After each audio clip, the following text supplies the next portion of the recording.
এবং এই কবরস্থানের পবিত্রতা বজায় রাখার জন্য যে নিজের তহবিল থেকে প্রায় 1/2 কোটি টাকার মতো তহবিল থেকে দিয়েছে, যা বর্ধমান জেলায় বেনজির একটা স্থাপত্যকে এত টাকা দান করা।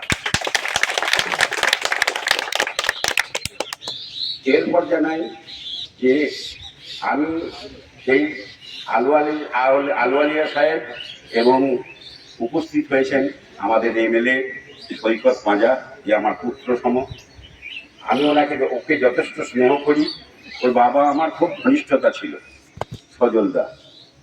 সেই থেকে আমার ওদের পরিবারের উপর একটা ইয়ে ছিল। যখনই রাস্তা দিয়ে পাস হতো তখনই ওই সজলদা একবার না দাঁড়িয়ে যেত না।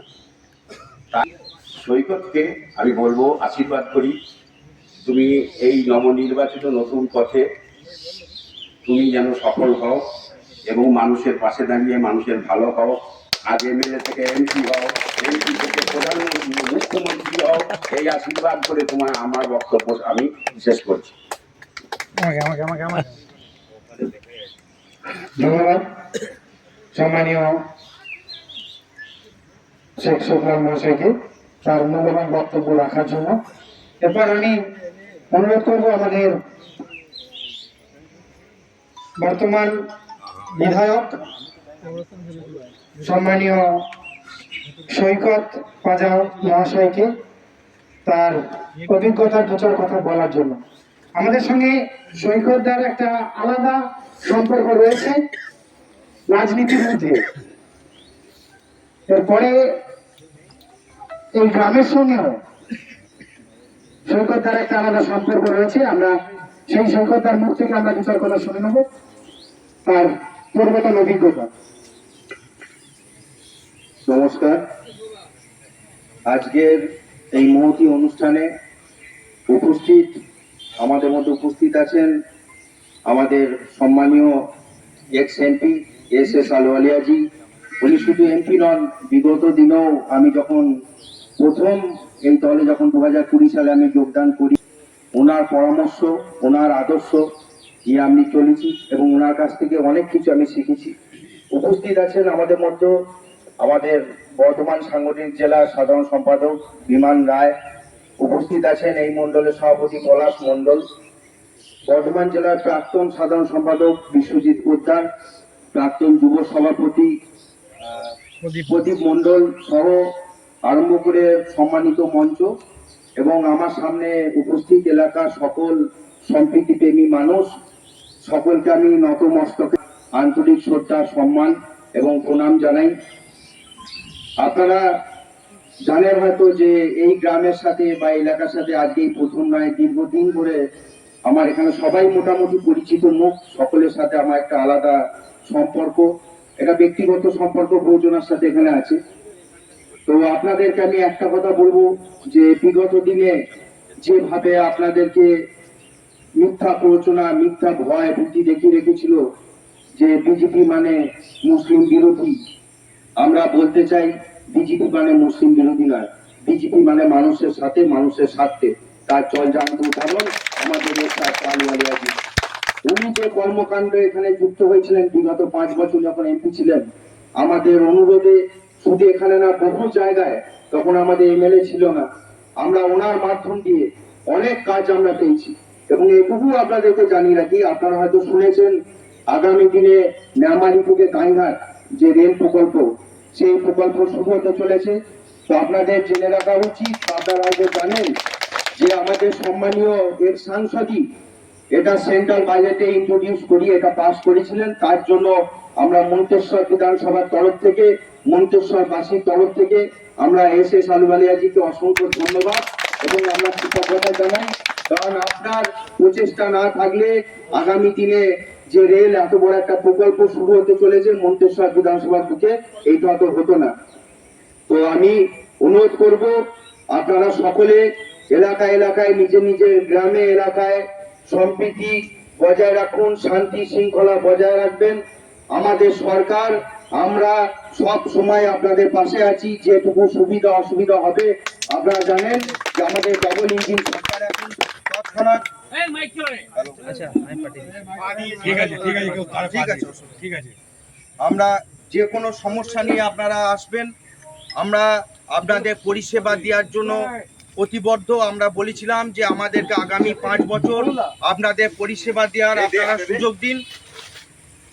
আপনারা সুযোগ দিন, আমরা পরিষেবা দেওয়ার জন্য সব সময় 24 ঘন্টা আপনাদের জন্য আমরা হাজির আছি। যে কোনো সুবিধা অসুবিধায় আমাদের কাছে আসবেন, আমাদের সরকারের কাছে আসবেন, আমাদের সরকার আপনাদের পাশে আছে, এটুকু বলে করব। সকলে ভালো থাকবেন, সুস্থ থাকবেন। উপস্থিত সকলের আমি শ্রীবৃদ্ধি কামনা করি। ধন্যবাদ। আমি এখন আমাদের মাননীয় এবং সবারই একটা শ্রদ্ধেয় এবং বুজুর্গ আছেন আলওয়ালিয়া সাহেবকে 2-4 কথা বলবার জন্য। কোথায় এসো এসো ঠিক এসো লোকেশন মন্তেশ্বরের জিগ্রা গ্রামের কবরস্থান সমিতির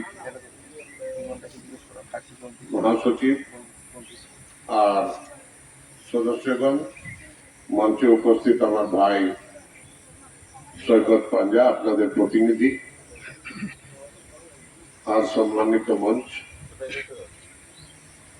আমার কাছে যখন আপনাদের সচিব দেখা করে বললেন যে আমাদের এই এলাকার সবচেয়ে বড় কবরস্থান আছে, কিন্তু এখানে আমাদের তার রক্ষার জন্য, তার সংরক্ষণের জন্য দেওয়াল নাই, আর নানা রকমের উৎপাত হয়, তো সেখান থেকে মুক্তি পাওয়ার জন্য মানুষকে যেভাবে জীবন্ত থাকাকালীন উৎপাতে মানুষ ক্লান্ত থাকে, মরার পরেও যখন কবরে শুয়ে আছে তখনও উৎপাত হচ্ছে, সেখান থেকে রক্ষা করার জন্য একটা দেওয়াল বানানোর দরকার আছে। আমি সব জায়গায় একটা কথা বলি, আমি অনেক শ্মশান বানিয়েছি, কবরস্থান পুরো আমার লোকসভা কেন্দ্রে প্রত্যেকটা বিধানসভায় আমি কবরস্থানের দেওয়াল করেছি। শুধু কবরস্থানের দেওয়াল করেনি, আপনার ভাতার বিধানসভায় আরেবিয়া মাদ্রাসা যে আছে ওখানে অনেক অনুদান দিয়ে আমি ওখানে ওদের গোসলটা বানিয়েছি, ওনাদের রান্নার যে স্থানটা আছে, প্রায় 2500 ছাত্ররা ওখানে মাদ্রাসায় শিক্ষা গ্রহণ করে, তো তাদের থাকার ব্যবস্থা, হাইমাস লাইট সমস্ত কিছু ওখানে ব্যবস্থা করেছে। তার পেছনে আমার একটা চিন্তা আছে। দেখুন, আমরা জন্ম নিই বাড়িতে, যে হয়তো মাটির বাড়িতে জন্ম নেয়, পরে হয়তো ভাগ্যে তার বাবা একটা পাকা বাড়ি করে, তার পালন পোষণ করার জন্য একটা ভালো বাড়ি করে, 1 তলা 2 তলা 3 তলা করে, যে আমার ছেলে বড় হলে বিয়ে হবে, বউ আসবে, তার বাচ্চা হবে, তাই থাকার জন্য ঘর করে। এই বাড়িগুলো যেগুলো আমরা তৈরি করি এগুলো নিশ্চিত নয়, কালকে বন্যা আসলে, কালকে ভূমিকম্প হলে সেটা পড়েও যেতে পারে, কিন্তু একটা নিশ্চিত বাড়ি আছে আমাদের, সেটা আমরা ভুলে যাই। হিন্দুদের জন্য শ্মশান আছে, আর মুসলিম ভাইদের জন্য কবরস্থান আছে, আর আমাদের যে খ্রিস্টান ভাই আছে তাদের জন্য গ্রেভিয়ার্ড আছে। আমরা নিজের বাড়িকে সাজাবার জন্য কত সুন্দর ফুলের টব আনি, গোলাপ ফুলের, বেলি ফুলের, নার্গিস ফুলের টব নিয়ে এসে বাড়িটাকে সাজাই, যে সুন্দর গন্ধ হবে ফুলে। জবা ফুল লাগাই, রোজ পূজাতে লাগে, কাজে লাগে, বা ঘরের সাজসজ্জার জন্য কাজে লাগে। কিন্তু আমরা কোনোদিন চিন্তা করেছি যেটা আসল বাড়ি আমাদের, যেখানে গিয়ে থাকতেই হবে, 2 গজের বাড়ি, যেখানে এয়ার কন্ডিশন লাগানো যাবে না, যেখানে জানলা নাই, যেখানে ভেন্টিলেটর নাই, একটু গরম পড়লেই আমরা পাখা নিয়ে আসি, পাখায় যখন কাজ হয় না কুলার নিয়ে আসি, কুলার যখন কাজ হয় না এয়ার কন্ডিশন নিয়ে আসি, কিন্তু থাকতে তো হবে এখানে। আসল বাড়ি তো এই, একে এইভাবে পরিষ্কার পরিচ্ছন্ন আর সুন্দর করে তুলতে হবে যে এখানে আসতে ভয় লাগবে না। আদারওয়াইজ হয় কি, আমরা রাত্রেবেলা কবরস্থানের পাশ থেকে যদি হেঁটে যাই ভয় লাগে, লোকের ভয় লাগে। শ্মশানের পাশে হেঁটে যায় তখন ভয় লাগে যে ভূত আছে। তো আমি ওনাকে বললাম যে আপনার কবরস্থান কমিটির জন্য দেওয়াল দেব, কিন্তু সঙ্গে সঙ্গে একটা হাই মাস্ট লাইট হতে, আশা করি লেগেছে আপনাদের। আর একটা জায়গা আমি করে দিয়ে করার জন্য বলেছিলাম, জানি না হয়েছে কিনা, একটা ছাউনি দিয়ে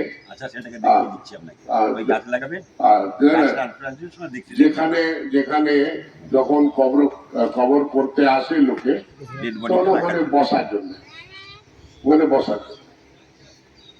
ডেড বডিটা শোয়ানো, বৃষ্টি হয়ে গেল, কিছু হয়ে গেল, তখন ওখানে ডেড বডিটা রেখে তারপর যখন একটু মৌসুমটা ভালো হলো তখন তাকে যত্ন নেওয়ার জন্য ব্যবস্থাটা করা। এটা ঠিক শ্মশানেও তেমনি করেছে। শ্মশানে একটা শ্মশান আছে মরা পড়াবার জন্য, আর একটা ঘর আছে যেখানে যারা আসে 2.5 ঘন্টা লাগে, টাইম লাগে।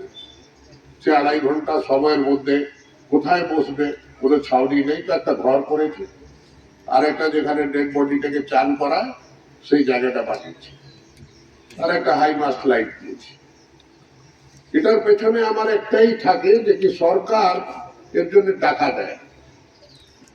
সরকারের মধ্যে কোনো টাকার, সমাজের লোকেরাই চাঁদা তুলে এইসব করে, শুধু মাটিটা পায় তারা কবরস্থানের জন্য বা শ্মশানের জন্য, আর কিছু ব্যবস্থা থাকে। তো আমার মনের ইচ্ছার মতন ছিল জীবন যাপন করার জন্য, তো ঘর বাড়ি মানুষ ঘর পায়, প্রধানমন্ত্রী আবাস যোজনায়, তার আগে ইন্দিরা গান্ধী আবাস যোজনা পয়সা পেত, কিন্তু এই যে আসল বাড়িটা যেখানে গিয়ে থাকতে হবে সে বাড়ি আর কেউ দেয় না, কোনো গভর্নমেন্ট দেয় না।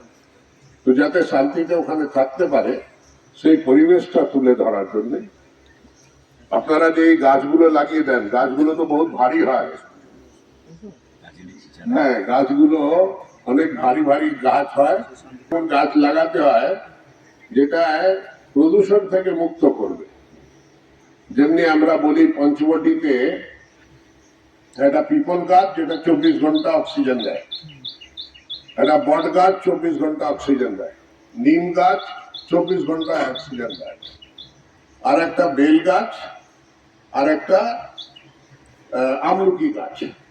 আমলকি গাছ তো জীবনের জন্য আমলার মুরাব্বা খায়, যে খায় তার সর্দি কাশি হয় না। আমলকির গাছ, তারপর বেল গাছ, গরমের সময় বেলের শরবত খাওয়াটা সবচেয়ে উত্তম। তো এই গাছগুলো 5টা গাছ লাগানোর দরকার হয়, সমস্ত গ্রামে লাগানো উচিত। আর শুধু লাগানো নয়, তার সংরক্ষণ করা, তাকে বাঁচিয়ে রাখা, যে ছাগল গরু যাতে না খেয়ে নেয় ওটাকে বাঁচিয়ে রাখা আর বড় করা। তো এটাও আমি ওনাকে বলেছিলাম যে কি আমরা যখন আসবো আমরা 5টা গাছ লাগাবো, ওই 5টা গাছ যাতে আপনারা ভালোভাবে তাকে বাঁচিয়ে রাখেন। ভালো থাকবেন।